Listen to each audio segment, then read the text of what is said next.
As a finance professional in a disrupted business landscape, what does it take to be in demand? What does it take to attract great paying international roles? If you're an ICAN member, it'll just take one exam. That's all it takes to complete the globally recognized SEMA professional qualification and the internationally respected CGMA designation. As a SEMA member and a CGMA designation holder, employers will look at you as a finance professional, constantly acquiring new skills to add value to the business. That's why they'll be willing to pay premium to hire and retain you. If you have 5 years of relevant experience and are an ICAN member, you can directly sit for the final exam of the SEMA Professional Qualification, the Strategic Case Study Exam. Start studying the SEMA Professional Qualification. Prepare to make an impact.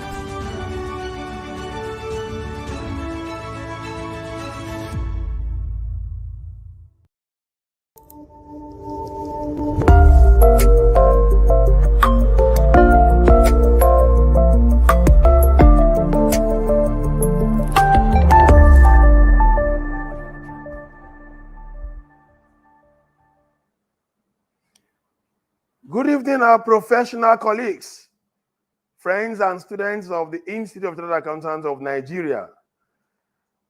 It's my pleasure once again to welcome you to another episode of ICAN on AIR, a great platform for learning.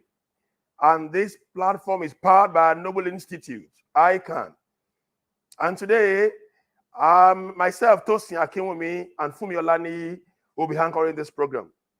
So inform your colleagues and friends that the show has started, and you can be part of this show, ICAN on Air, on all ICAN social media platforms, the Facebook page, Instagram handle, and ICAN YouTube channel. And today, Thursday, 25th May, 2023, we shall be considering another contemporary topic, building a functional entrepreneurship culture among professionals. And I have here with me an erudite professional, a senior lecturer, and a vibrant speaker at that, Dr. Ayodeji Ajibade, ACA, who shall be providing an insight on today's topic. And quickly, let me give you the abridged profile of Dr. Ayodeji Ajibade. He is the director of Babcock Entrepreneurship Development Center, BEDC, and a senior lecturer in the Department of Accounting at Babcock University. He's an accomplished researcher and educator with a keen interest in the intersection of accounting and entrepreneurship. His work focuses on exploring how these two fields can be integrated to enhance financial decision-making, performance measurement, and regulatory practices in entrepreneurial ventures. Dr. Ajibade holds a PhD in accounting, specializing in financial reporting and ethics from Babcock University, Ilesha, Nigeria. He also holds a master's degree in accounting with a focus on international accounting, as well as a bachelor's degree in accounting. And throughout his academic journey, he demonstrated exceptional academic prowess and achieved notable distinctions. That's the profile of our guest today. And as a respected member of professional bodies, including the Chartered Institute of Management Accountants, the Chartered Institute of Taxation of Nigeria, and the Institute of Chartered Accountants of Nigeria, Dr. Ajibade's research interests lie at the nexus of accounting and entrepreneurship. Ladies and gentlemen, and that is the rich profile of our guest on the show today. But before I bring him in, we need to go and run some commercials quickly. And like we usually make you to be aware that this program, ICAN on Air, have forced you, professionals and business owners, the opportunity to showcase your goods and services at affordable rates. The reach of this program is global, and we assure you that you won't regret the patronage. So sit back and relax, and I'll be right back with my guest and my co-anchor for today. Stay tuned. I'll be right back.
Wow, You're you're welcome. welcome back. You're welcome back. You're welcome back. Fumi is glad to see you once again today.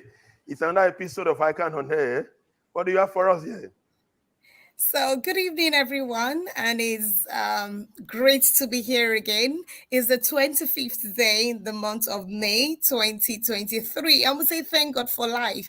So, today, like my co anchor had mentioned, Tosi, we're bringing to you a topic that relates with everyone. It is something that matters to us in our career, in our entrepreneurial life to growth, and even everything about us. You know, everyone wants to be an entrepreneur. So this is the time where we have to listen to the very intelligent, I would say, professor of this topic, Dr. Ayodeji Ajibade. You're welcome once more, sir. Hmm. Thank you so much. All right. So today's topic is building a functional entrepreneurship culture amongst professionals. I would really, Tosi, I mean,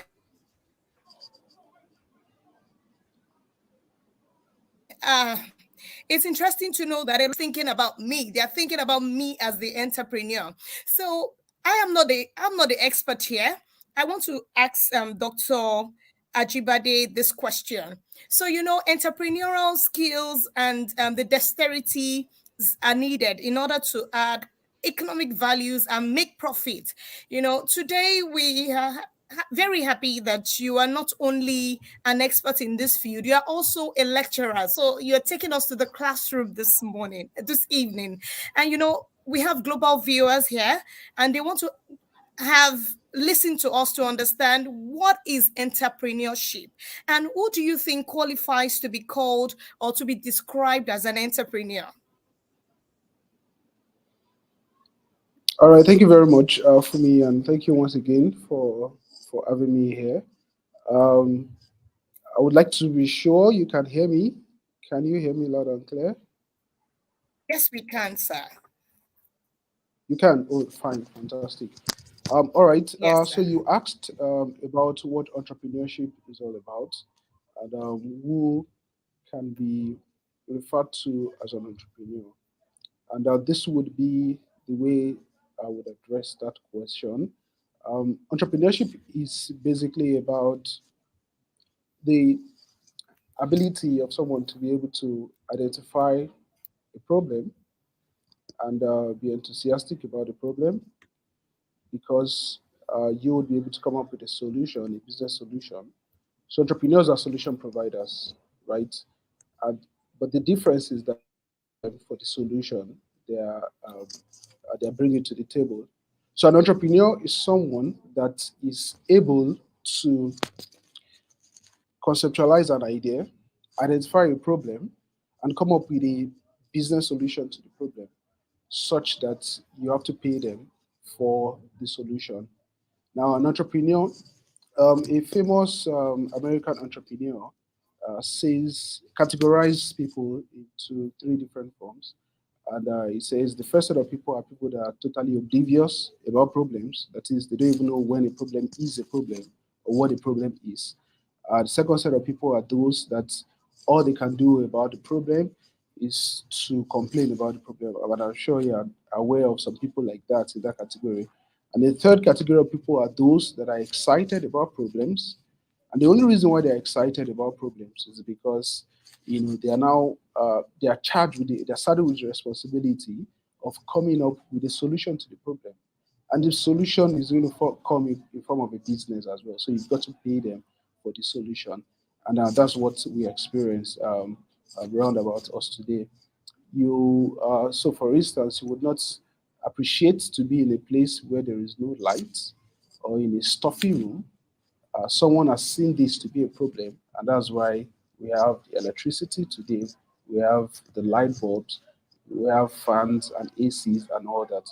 So those are how entrepreneurs, that's basically how entrepreneurs reason, and it's those attributes that that characterizes an entrepreneur as an entrepreneur. Fantastic, fantastic, fantastic. Thank you for that response, Doctor. Moving on to the next question we have for you today. Kindly run our global audience through the types of entrepreneurships that are out there and what are the key characteristics of successful entrepreneurs that you can talk about? All right, thank you very much. That's a very good question. So for types of entrepreneurship that we have there, we have the small business entrepreneurship, and this is very common in Nigeria. We have it's referred to as the NMSE. That's micro, medium, and scale entrepreneurs enterprise. I mean, and recently Nano has been added to it as well. Okay, so small businesses, those are people, businesses that have employment of for less than three. The SMEDAN has categorized those ones as nano. For less than 10 employees, SMEDAN has categorized them as micro enterprises. And you have the small enterprises, that's businesses that have employees of between 10 to 49, and businesses that have employees from 50 to 199 are classified as medium enterprises. So that's a type of entrepreneurship based on the capacity and the kind of revenue they pull as well. So small entrepreneurship. And it's interesting to know that in Nigeria we have over 40 million, NSMEs here in Nigeria, and they contribute about 48% of Nigeria's GDP as of today. And that constitutes um, they also have about 84% of the employment in Nigeria today is actually from this sector. That's the SMEs. Now, another type of entrepreneurship is the large business entrepreneurship, and here you talk about the big companies. These ones have the ability to sustain innovation, new services and products, and the small companies that I spoke about earlier, eventually or are expected as well to metamorphose into the big, large business entrepreneurship. Then another type, you have the scalable startup entrepreneurship. These are people that believe they can change the world, and they invest their time into this. They come up with different products, innovative products. They have investments, angel investors, and all that. Around us here in Nigeria, you can think of the likes of Flutterwave, InterSwitch, Jumia, Paystack, and all that, right? Then another type of entrepreneurship as well is social entrepreneurship. These are basically about solving social problems. All right. So that's basically what excites them, making the world a better place, solving social problems.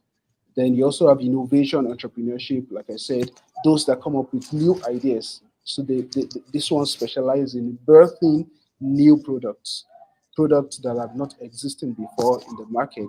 They come up with it. You can think of someone like Steve Jobs, Bill Gates, and all that as innovative entrepreneurship. So those are different categorizations or different types of entrepreneurship. And the key characteristics that a successful entrepreneur has basically is the ability to be able to see a problem, just like I said, in my response to the first question, ability to be able to identify a problem as a problem, because not everyone has the ability to identify a problem as a problem. But all entrepreneurs are able to see problems, even where others do not see problems, they can see problems. And they've got that mindset, So entrepreneurship basically is about mindsets, Okay. right? So those are able to have the mindset to identify problems and come up with solutions to the problems. Those are basically the Interesting. characteristics Interesting. that In fact, yes, that's very, very interesting.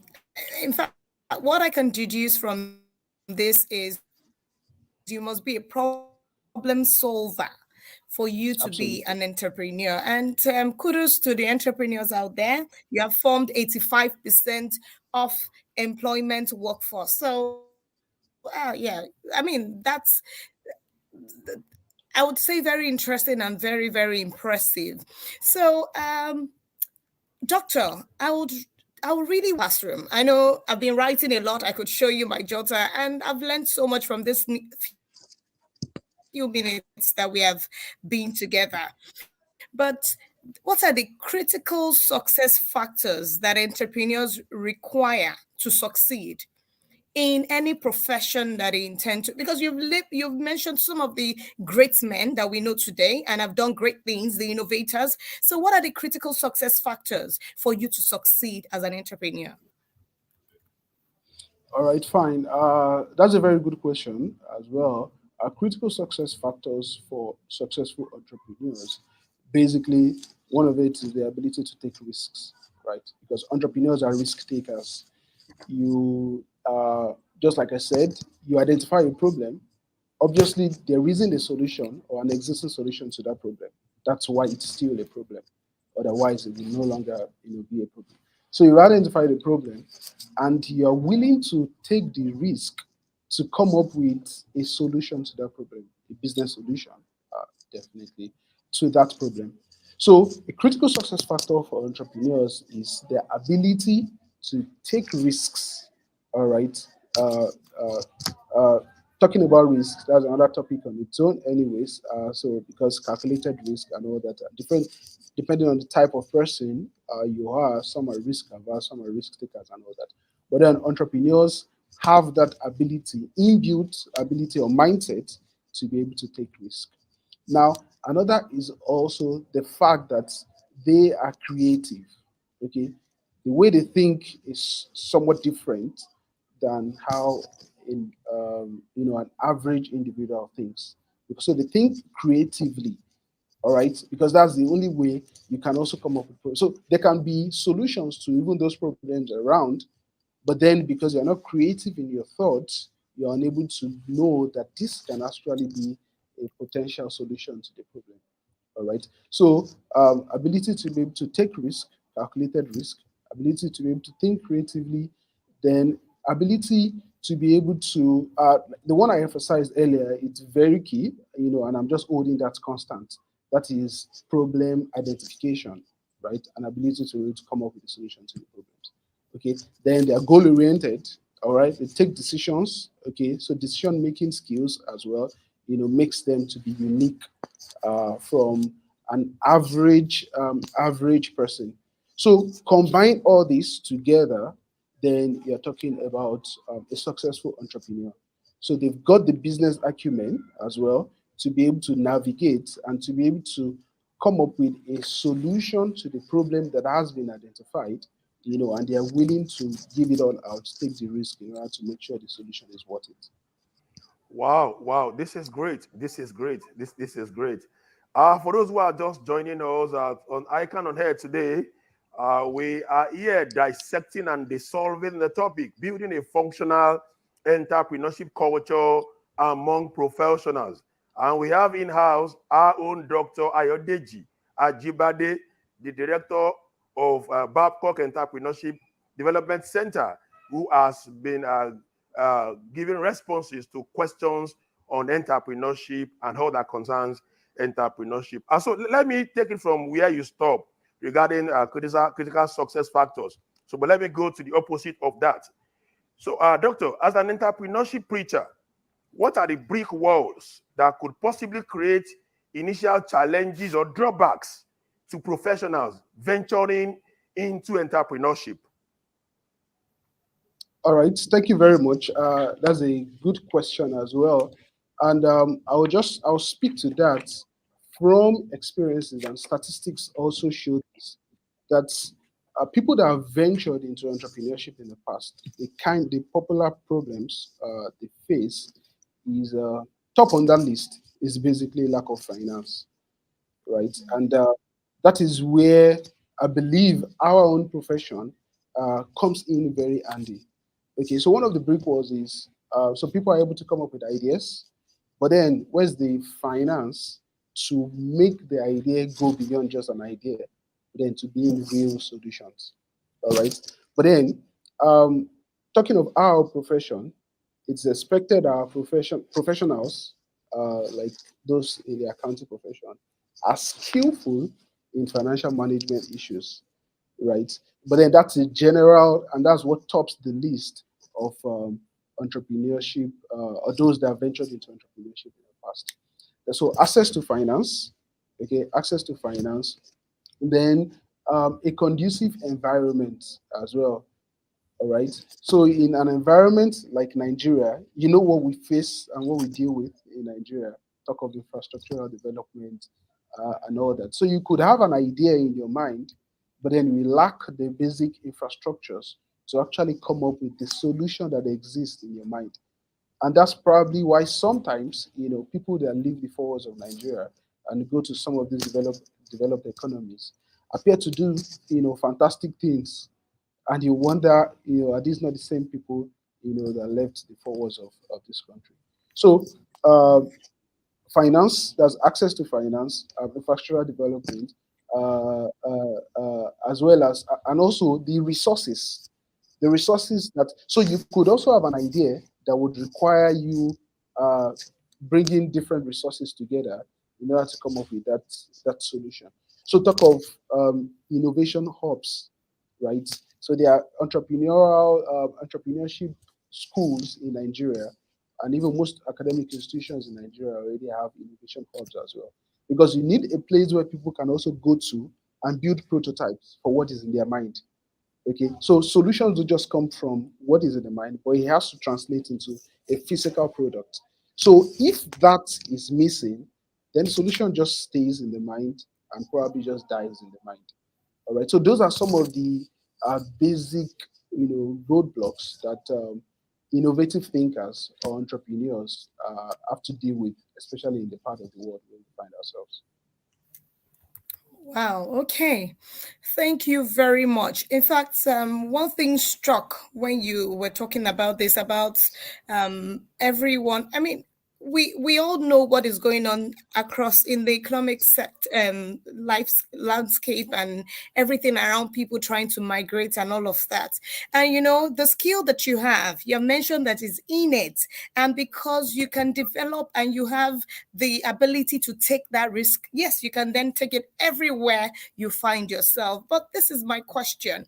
Group of people, because I recall that you mentioned the types of entrepreneurial businesses that we have, or how they can be formed, the types of entrepreneurship. So there are different people with different mindsets, with different backgrounds that have come together to form businesses. And there's no way there wouldn't be conflicts.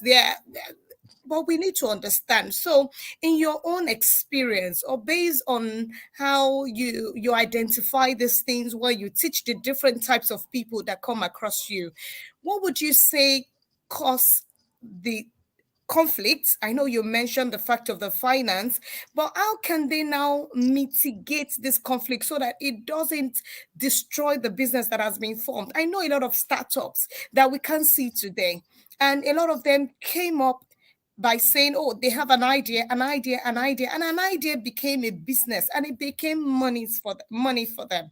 So how would you advise people, our professional colleagues, our friends, not to fall into the same trap?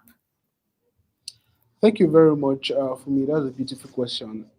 Coincidentally, I was speaking with a startup today, a team, and part of our discussion, also went through this part. So they just conceived an idea, and it's very wonderful to them, and they are just ready to, to build and just, go big. I was asking them what they have, the vision they have for themselves, and fantastic visions. But I made them to understand, just like you said, actually, statistics shows that startups actually die within the first 5 years of their existence. All right. Very hardly would you find a business, even in Nigeria today, that started and have sustained like that for the next, 50, 100 years. We have a couple of them, but very few.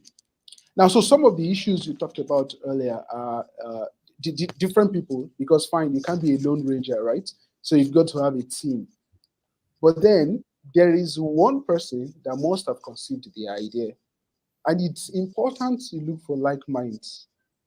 Just taking a clue from the young guys I had a conversation with this morning, you could see that their level at which they are passionate about that solution they've got or conceived is totally different. So one person is seeing it in a very long term, one person is very okay with it in a very short term, another person is just hanging there in between in the medium term. So it's important to recruit and bring together people of like minds. Then sometimes as well, entrepreneurs or startups, okay, or businesses do not have a formal structure. Okay, so there is need for, if talk of finance, for instance. Okay, so you open an account using the business name, and money comes into the account and just goes out. Financial management culture, and not remember as well that you don't necessarily have to be an accountant or have to be a finance personnel, to be able to conceive an idea. Okay, because entrepreneurship is a mindset, and that mindset actually goes beyond your profession. So a scientist, can be an entrepreneur. Just talk of anything.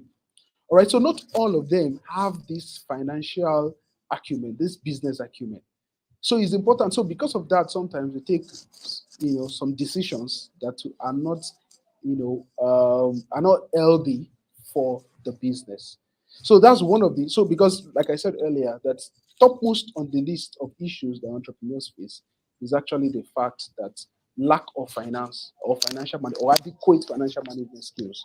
Because this finance as well is out there, right? But how do you access the finance? How do you manage it when you eventually have access to it? Okay, so that's mindset, and the kind of team you build around yourself is very key. And this has accounted for, reasons why some of these businesses go down at the end of the day. So it's very key to be deliberate about the team you get for yourself when you have an idea. All right, beyond just being enthusiastic about the solution you have, but then be very particular about the kind of team you have for yourself. And most importantly, be ready to be schooled. So there are different courses you can take, there are different programs you can attend, there are different associations you can join, all right, or be part of, where the knowledge and the skills you do not have before, you can easily have them, and that will be very helpful for the solutions. That's a good one, Dr. Ayodeji Ajibade. That's a good response. We want to go on a break, but before we go on the break, let's quickly take this question. And that will be a very practical question for you being a lecturer and a senior lecturer at that, and you are involved in molding students who are hopefully or eventually will graduate to become future leaders of this country and beyond. So run us through what are the kinds of entrepreneurial skills that you teach or that you impart your students, the entrepreneurial skills that you impart into your students. All right, thank you very much. A good question as well. So first and foremost, can you still hear me? Just to be sure. Yes. All right, Yes, we fine. Yes. can. Thank you very much. So first and foremost, the ability to be able to identify a problem. All right, and trust me, problems exist everywhere around us, but not everyone is skilled enough to identify that this is a problem. Okay, so ability to be able to identify a problem is something that is very key. So we want to help people, professionals, to understand how to identify problems around them. Very key. Now, team building as well, just like I said to my response to the last question, team building, because you can't be a lone ranger. You can't do everything yourself. Okay, so you have to also know how to develop or how to come up with a team that can help your idea to hit the market. All right. Now, it is also important for you to be able to take risks. Okay, as an entrepreneur, you do not just settle in a comfort zone. All right, because things don't work that way every time, if at all it even ever works that way. So you have to be able to go out of your comfort zone and test things, get your hands dirty, and test the market and see what exactly is happening. So ability to be able to communicate as well, because communication skills is very key. So sometimes before you come up with a project, you have to do needs assessment to ensure that that problem that you think exists in your mind actually still exists, and people out there perceive this as a problem as well. So you have to conduct needs assessment to be sure that this is a problem and this is the type of solution people are expecting or anticipating, because that will also help when they are coming up with a solution. So that the solution can be a perfect fit. One of the issues we have in this part of the world as well is that wide difference between town and gown, right? So there are several things that are going on in the academia, but then there's this wide gap as well between academia and the industry. So needs assessment helps to be able to conceptualize this and see exactly how whatever it is you're coming up with can be a perfect fit, for the end users. So these are some of the basic skills that are required in order to be successful in this journey of entrepreneurship.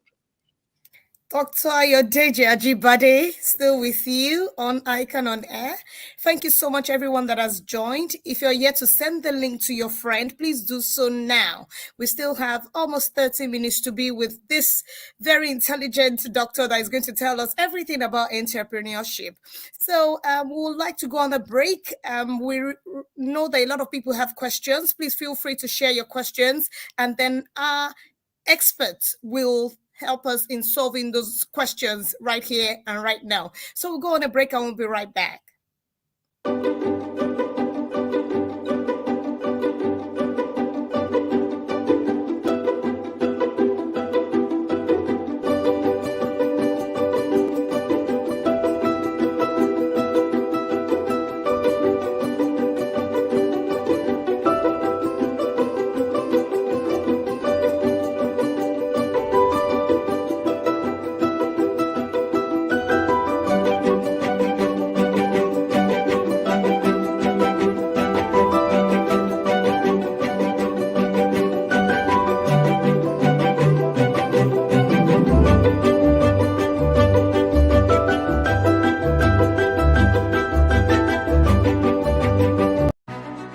As a finance professional in a disrupted business landscape, what does it take to be in demand?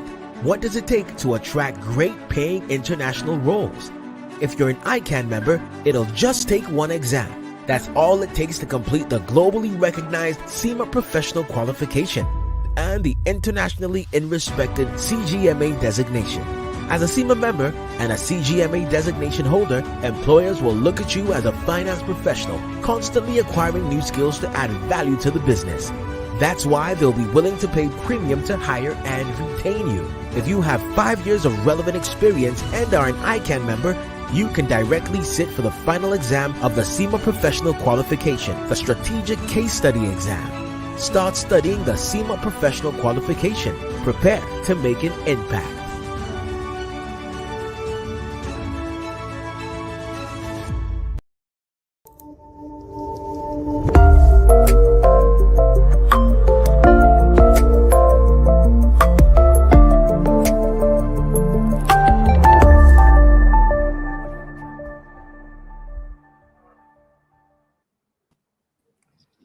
Welcome back to ICAN on Air, and we are with our erudite doctor, the vibrant speaker, who has been talking to us on the topic for today, building a functional entrepreneurship culture among professionals. Dr. Ayodeji Ajibade.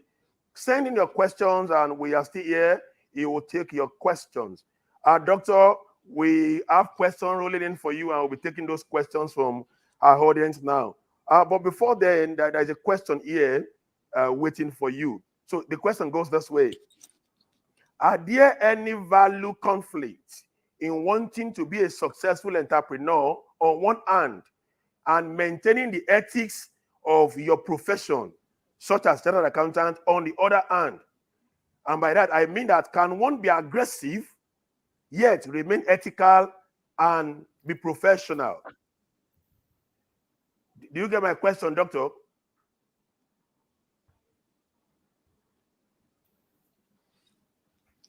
Hello, All doctor. right. Yes. Okay, it's better now. So okay. The question, sorry, could you come again with the question? I wasn't hearing Let me take it again. Let me take it again for all right. Quite a clear one. So the question is this: are there any value conflicts in wanting to be a successful entrepreneur on one hand and also maintaining the ethics of one's profession, such as accountant, on the other hand? Can one be aggressive yet remain ethical and be professional? All right, fine. That's a very good question. And to be honest, my answer to that question will be there shouldn't be, right? So there shouldn't be any conflict. You want to be, an entrepreneur. You still want to maintain the ethics of the profession. Now, our profession is the accounting profession. I want to maintain our ethics, integrity, professionalism, and all that. So, to be honest, there shouldn't be, right? So there shouldn't be any conflict in that regard. But then in the situation where we find ourselves in this part of the world, I must say as well, uh, we unfortunately find ourselves in a situation where anomalies are fast growing to become the norm in the environment.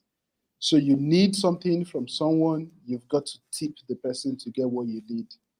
That is that is something that is fast becoming normal, even though it is abnormal. All right. So if you want to look at in that context, you want to get certain approvals for your business or for your innovation, and you have all the regulatory requirements that you need to fulfill. You want to Entrepreneurs also are very time conscious, right? You want to work with time.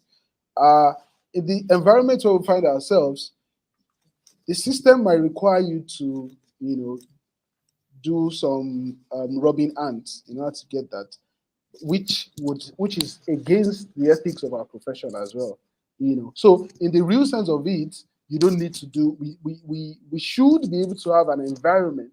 And what we're talking about, this entrepreneurial culture amongst professionals, if this is sustained and everyone has this culture that we're talking about, then all these kind of things can be done very freely, such that you are holding very firmly with the ethics of the profession, and you're still getting things done even outside the jurisdiction of your environment.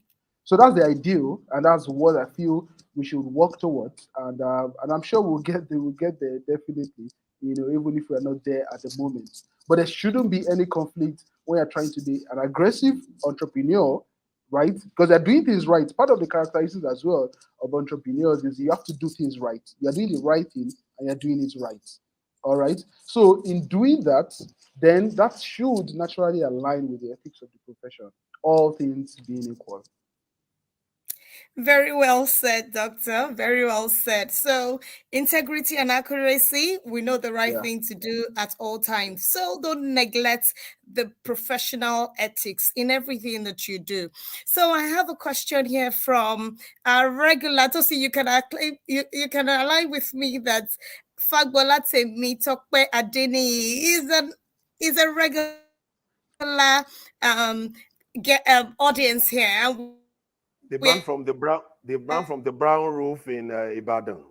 appreciate you. So his question is entrepreneurship drive, either positively or negatively. Okay, so fine. So in response to that question, I would also ask culture from what angle now? What exactly is the context of the culture that the one who have asked the question is referring to? But then I'm going to pick it from the context of what we are discussing. That is entrepreneurship culture, right? Entrepreneurial culture. And in that instance, it's definitely expected to affect entrepreneurship in a Over to positive you, sir. sense. Okay, am I being heard? Go ahead. We can hear you. Go ahead.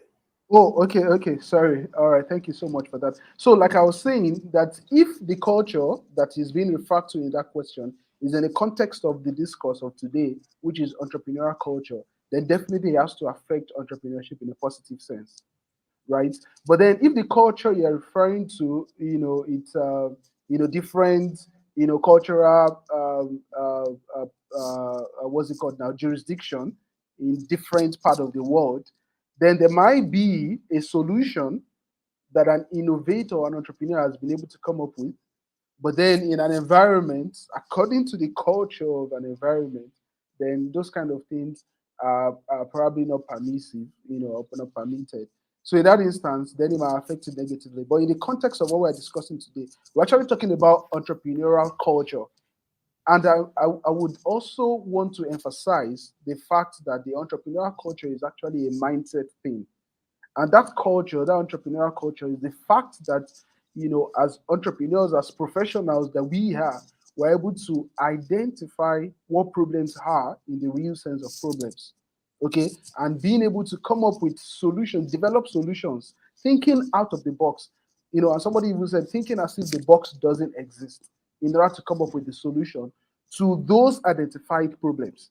So in that instance, is somebody that, an entrepreneur or a professional that has that culture or that mindset, is being able to identify problems wherever you go to, and have been innovative with solutions. So in that sense, then is expected to affect the entrepreneurship drive in a very, very positive sense. Okay, thank you very much, Doctor. Another question coming from Mr. Hebel are saying, what advice do you have for entrepreneurs operating in a hostile and challenging business environment like Nigeria's economy? Thank you very much.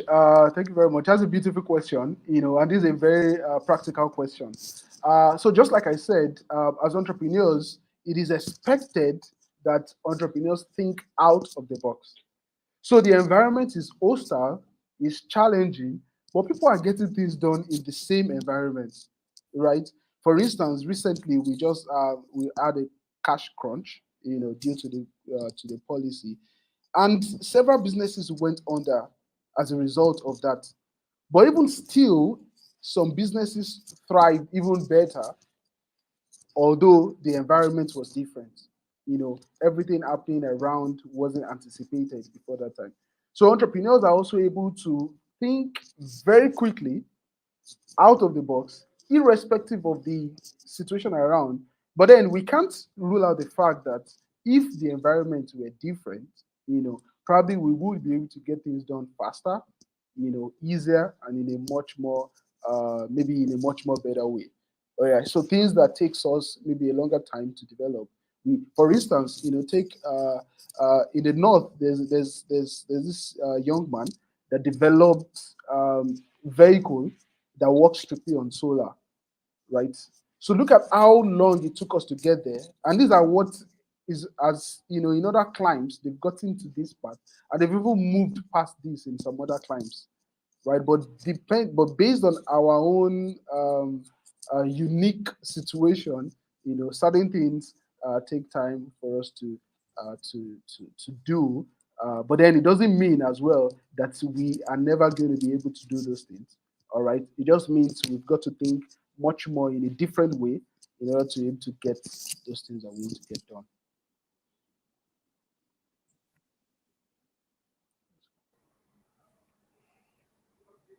Thank you, Doctor. Thank you very much, Doctor. Still in the streams of question. Another question coming in Right now, from Olumi. To me, it speaks to a lot of people watching today. So the question is, running a business while on a regular full-time job, how best can both be managed? This is so realistic. So how can we do it? Because we know when people say, all these inspirational speakers say, you cannot have more than less than 2 jobs, So how can we manage this? Fantastic. Okay, so running a business, so you're in a full-time job and running a business outside it, that can be managed. Now it depends, and I must say, it depends, one, on the full-time job you have, two, on the type of business you want to do, right? An entrepreneur said something. He said, outside the 9 to 5, that's after 5 p.m., before 9 a.m., there are how many hours in between? That's a whole lot of hours to get things done, right? So you've got a regular 9 to 5 job. Fantastic. You have to give your all to it as well. And note as well that as an entrepreneur, okay, there's also what is referred to as entrepreneurship, which is fine. You're working for someone, okay, but then your mindset to the job you're doing is also totally different from somebody that doesn't have this entrepreneurial mindset, which is the culture we're talking about. All right. But that aside, so that time is for that job, which you've got to dedicate for that job as well. But then you will be able to, like I said, after 5 p.m. and till the next morning, that's a whole lot of hours to come up with innovations. And you don't remember, I've also said something at the, earlier, that you can't be a lone ranger, right? So your ability to be able to manage people, and note as well that people, when we talk about resources, humans, one of the most difficult resources to manage. But then as an entrepreneur, your ability to be able to manage humans in order to get what you need is also a skill that is very necessary. Okay, so you don't have to be there 247, but then the business can actually, there's something referred to as a business with a soul. So you're able to come up with a business, but the business exists even without your presence. All right. But a business without a soul, you've got to be there for the business to exist or to operate or to function. Okay, so entrepreneurs can think out of the box and come up with a business with a soul where you don't have to be there necessarily for things to happen, but you can, from wherever you are in the world, you can actually ensure that things are happening and going on smoothly.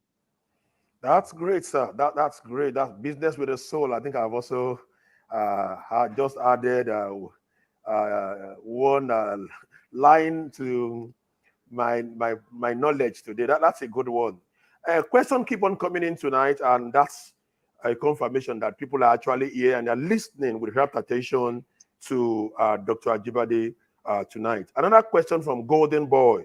So the major challenge faced by entrepreneurs in Nigeria is the issue of multiple taxation, people paying different and the same taxes to relevant tax authorities. How can they overcome this challenge, Doctor?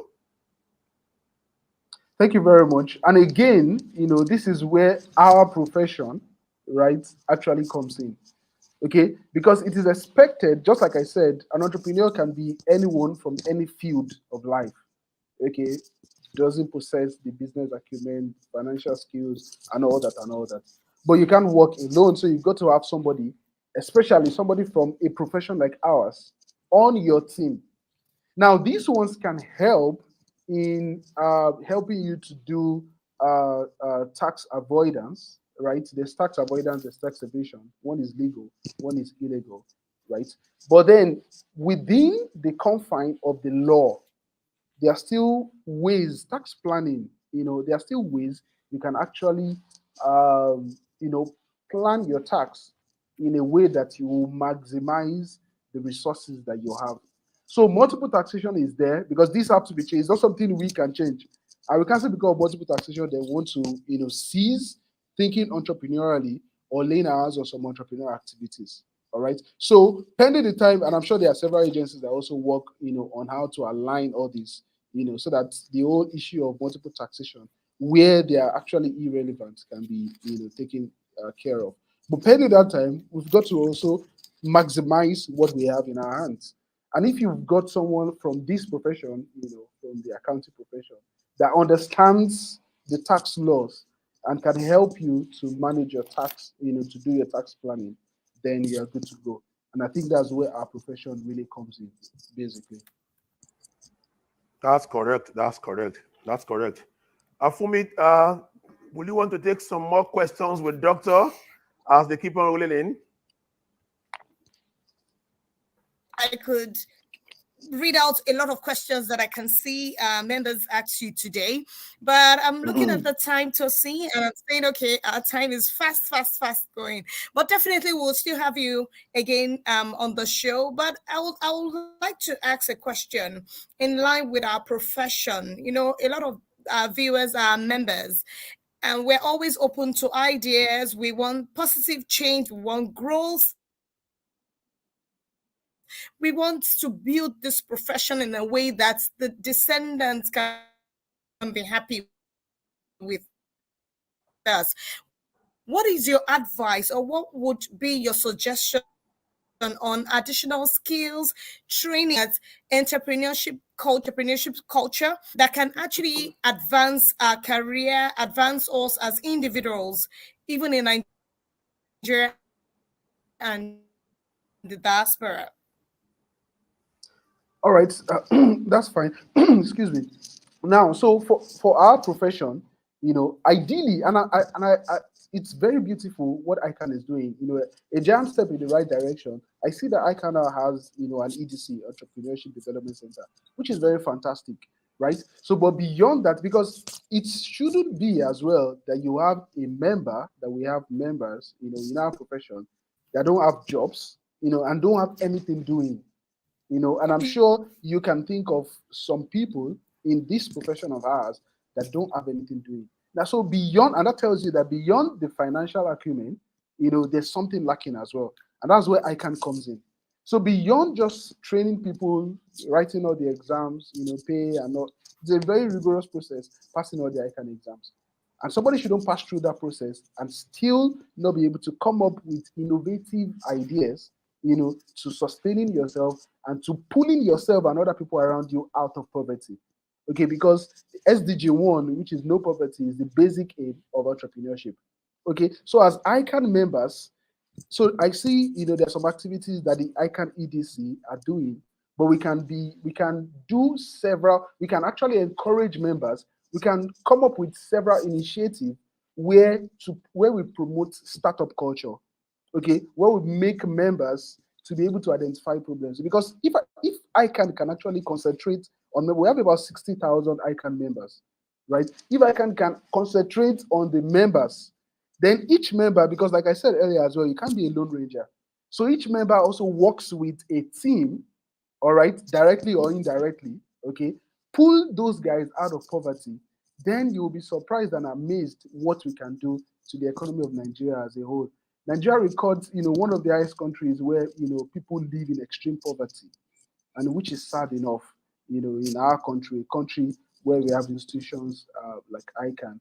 And there's a whole lot we can do with, the ICAN being very deliberate, which we're already taking steps in that right direction, but we can do a little bit more things in order to help the people around us to actually come out of poverty. Thank you very much, Dr. Ajibade, for that advice and suggestion. I really appreciate you. Let's take this one as a parting shot from you today. As we draw a curtain to this program, and in a couple of days, Nigeria will be having new leaders in our political and governance structure. Assuming many of them or some of them are watching this program right now, what would be your advice to them on policies that could engender trust, interagency collaboration, progress in the Nigerian public sector? In a minute, please. Thank you very much. Now, if you look at the ease of doing business statistics, Nigeria is ranked 131 out of 190. A country like India is 63. Rwanda is 38. Kenya is 56.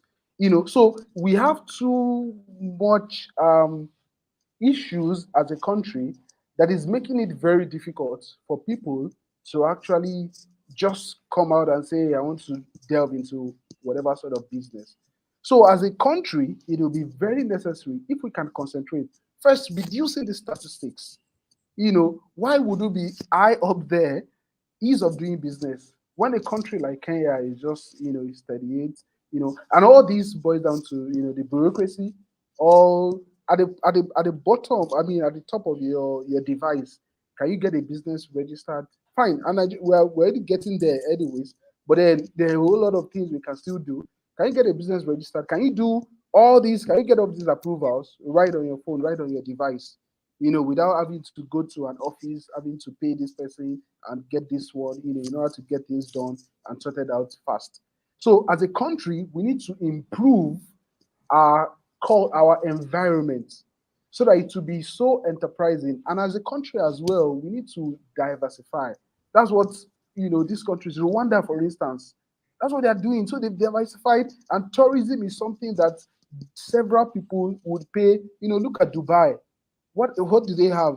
But everybody will want to go there because they've created something for themselves. They've carved a niche for themselves. Exactly. And as a country, this is where we should be. We've got all the resources, but if these resources are managed properly and used in the right direction, then we can also come into the scope where some of these countries are. These countries are actually very small as compared to Nigeria, and we can't use population as an excuse. Otherwise, what would you say about India and China that are doing very fantastic? So it's a mindset thing, it's a leadership thing, and I believe we can get there. It's a mindset thing, it's a leadership thing, and our doctor here believes we will certainly get there. Our Dr. Ajibade Ayodeji, it's been interesting being with you on the show today, and we want to say a very big thank you for having you on the show today and sharing your wealth of experience. We say thank you on behalf of the producers of this program and editorial team. And we hope that when next we call upon you, you will act in on our call. Thank you very much, our doctor. Thank you so much, Doctor. Thank you so much. Thank you for having me. Okay, Fumi, so let's quickly take some few announcements that we have in here for our members. There is a mandatory continuous development program, MCPD trainings. It's a forensic accounting certification training program, which is coming up at ICAN Annex Office, Oyingbo Ibutemeta, Lagos, for physical participants. And for virtual participants, of course, it's an hybrid program, both virtual and physical. Dates, June 5 to 9, 2023. The fee is 250,000 naira. You can go to ICAN website and get the detailed information for this. And also, we have another MCPD on general corporate management practice, which is a physical program. Date, June 7 to 8, 2023. The venue is Lagos Airport Hotel, Ikeja, Lagos, and the fee is just 30,000 naira. All this information are hosted on ICAN website. Fumi, you agree with me that it's been an interesting program today, or what do you say? It has been a very exciting and intriguing session today. Insightful. We truly appreciate our guests today, and thank you once more for coming. So, Tosin, I'll say it's been a long week for ICAN, and I'm sure a lot of our members know that it's been back to back to back. And I would like to say again, congratulations to all the newly inductees. We'll say congratulations to you. You know, Tosin, it's interesting to know that ICAN has more than 16,000 members now. So thank you all for watching. And from my own side, I'll say have yourself a good evening. Remember to be relevant, remember to be unique, and be valued. Thank you so much. Thank you very much. Our beloved viewers at large, ICAN on Air now comes up every Thursday of the week between the hours of 6 p.m. and 7 p.m. Nigerian time. So stay tuned and stay glued with this program. And that will be the show for today. We want to thank you once again for being part of the show. Until we'll come your way once again with another guest, another topical issue, please stay safe and sound. And on behalf of the editorial team and the producers, I'm Tosin Yakewumi, and I've anchored this program today with Fumi Olani. We say thank you for watching and bye for now.